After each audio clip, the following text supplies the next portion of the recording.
For the first time on television, we're now about to put out for you a video of terrorists operating in the northeast who are holding up a truck that's full of policemen. These are not common people who are not able to defend themselves. These are policemen who are in that deployment going towards their area of duty. They were stopped by a truck by a bunch of terrorists, and these terrorists then extort money from them, and all of this is captured on camera. This is the first report we are putting out for you tonight. We have a lot more on our continuing coverage of the extremely volatile situation in the northeast, but sit back and watch this extremely disturbing video, which hasn't appeared on television so far, of a group of insurgents in the northeast extorting money from cops. All of this caught on camera. My colleague Manjeet Singh Negi with this India Today exclusive.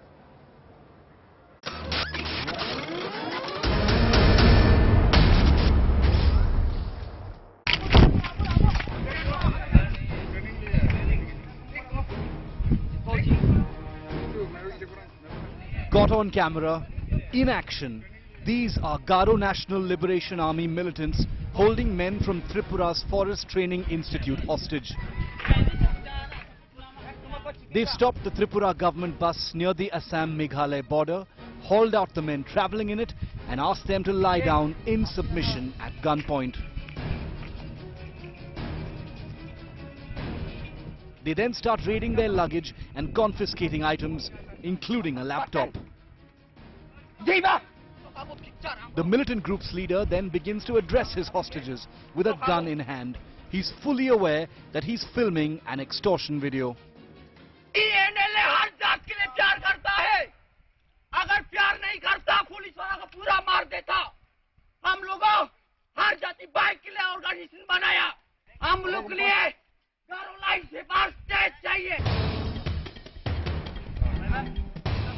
Four more GNLA militants then surround the group of hostages, two of them carrying guns. The militants then begin frisking their hostages one by one, asking them to empty their pockets.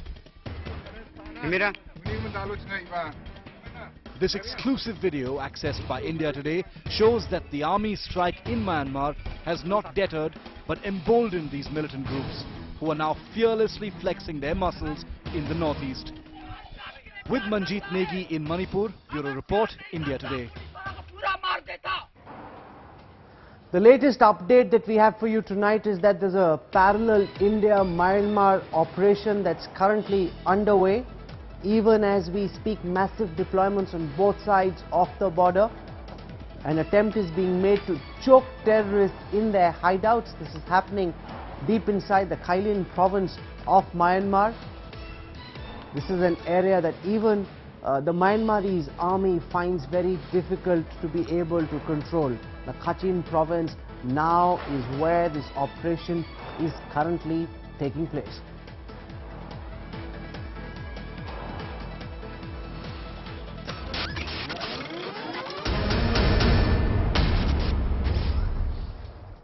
On this breaking story, I want to go across now to my colleague Gaurav Sawant, who's been working with Manjeet Singh Negi in putting this together.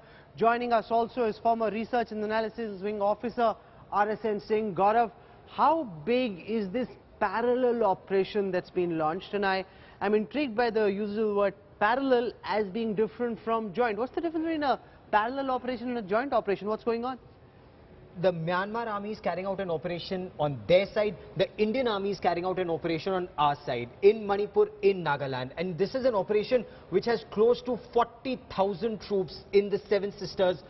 The aim is to ensure that terrorists get choked. It shouldn't be easy access for them from Myanmar into India. The aim is Myanmar chokes them on their side, we choke them on our side. The terrorists will either be caught in the net or they will slip away deeper into Sagaing and from there into the Kachin province. Now, Kachin province is where neither Myanmar nor India can easily carry out operation. That's more like an independent kind of a province, not in the control of the Myanmar government so comfortably. You've also been speaking to your sources in the intelligence agencies who are talking about the interrogation report of the top NSCN-K commander who was arrested. What is he revealing to his interrogator? Now, he's a gold mine. He's one of the chief planners of that June 4 attack where 6 Dogra boys were attacked and we lost 18 soldiers. Now, Khumlo Abi Anal is a top NSC and K commander. He was arrested in the Chandel district, very close to the Myanmar border. So that is where the choke is extremely successful. He was arrested. He's been brought to Delhi by the NIA. He said 23 terrorists carried out that attack on the 4th of June. 21 are still alive. That's a very important point, Arasan Singh. We claimed that in the last encounter where our forces had gone into Myanmarese territory, we were able to liquidate most of those, neutralize most of those who attacked Indian soil. Now, the NSC and K commander we've arrested reveals that 21 of those terrorists are still alive. What are you making of this big parallel operation that is on currently? And Gaurav Sawant has been giving our viewers exclusive details about that, sir.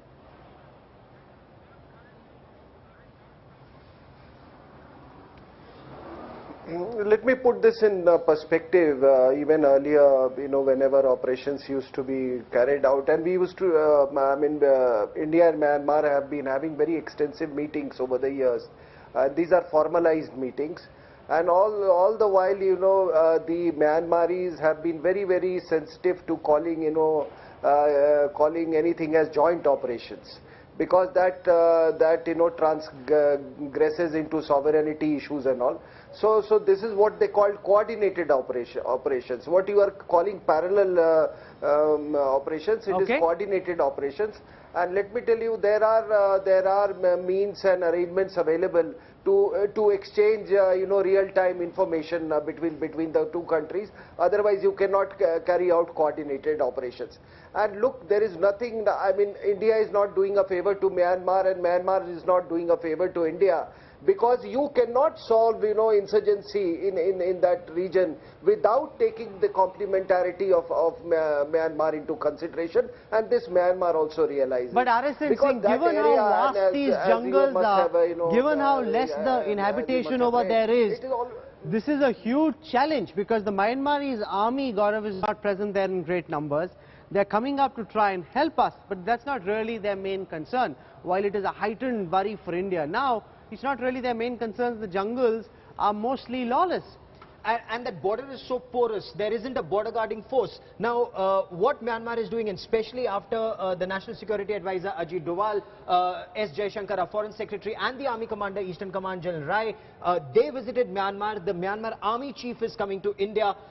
Very close cooperation on real-time intelligence sharing, on real-time operational actionable intelligence sharing, and then not joint operations but parallel operations. The moment you have information of movement of terrorists, they strike from their side, we strike from our side, and we choke the terrorists. That's the aim. Easier said than done, but at least an effort has to be made. Arasan Singh, does this also bring out the sensitivities involved?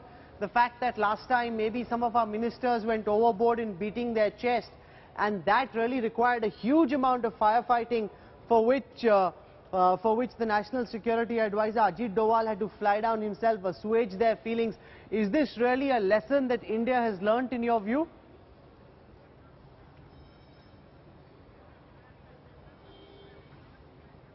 No, I don't think so. He flew there to assuage their feelings or anything of that kind. And I think some of the diplomats who are not aware of these kind of operations and don't have a background to Indo-Myanmar relations.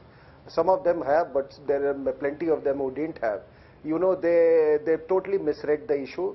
I know that area very well, and let me tell you that the Myanmaris have always been too happy if you have carried out operations covertly or overtly. Of course, there are certain things which need to be kept under the lid. But let me tell you, it was not the scale of operations, that after that attack on that Dogra convoy. It was not the scale of operations as such, but the scale of decision making, which has disconcerted these insurgent groups. Because hereafter any reprisals is going to I think that's the message that's going out very loud and clear. You attack us, we kill you. That's the larger message that's going out, and despite the diplomatic inconveniences, the government of India persisting, and Gaurav and his team will continue to report on this massive operation that's currently underway. For breaking that story on the newsroom tonight, Gaurav Sawant, thank you very much, and thanks also to Arasan Singh for joining us with his thoughts. Thank you, sir.